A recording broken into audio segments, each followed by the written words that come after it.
Good morning, welcome to Going to Ground. Here we are in Passiontide, Monday morning. I've just been out and I can confirm that the world's still turning, the birds are busy, the bus stop still smells herbal, the paperbacks are still rotting softly in the phone box, and the world continues around us. For those of you who are home schooling, or home working, I thought, or trying to do both, I came across a line in the Psalms this morning, which I thought might give some consolation, or it's a prayer at least. Save me and deliver me from the hand of strange children. If that's a prayer for you this morning, you might like to pick that one up. Home working or homeschooling is often frustrated by distraction. The spiritual life, the contemplative life, is also frustrated by distraction. It's one of the main things that gets in the way. We were talking about that a little bit last week.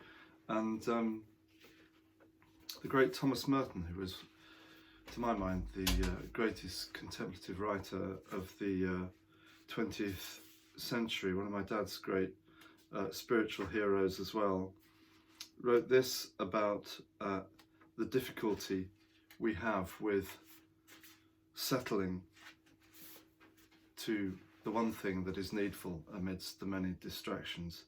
Merton writes this: incapable of the divine activity which can alone satisfy his soul, fallen man or woman flings himself upon exterior things,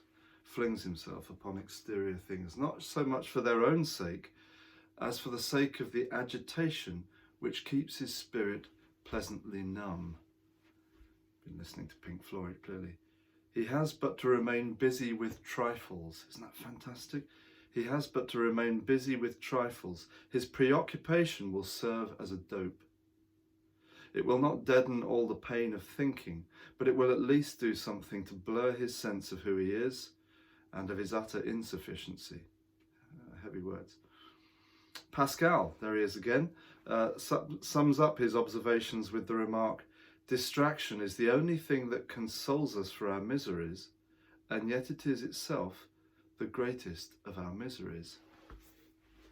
Isn't that interesting? How do we get away and get around or get through distractions of the wrong sort that just keep us pleasantly numb and stop us from attending to the right thing?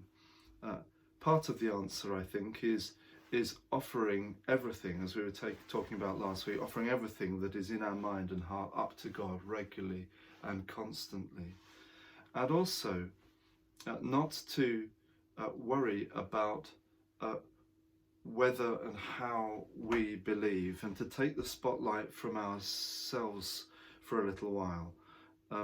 That is the greatest consolation of prayer, actually, is realizing that actually God is the most important thing, and I'm not.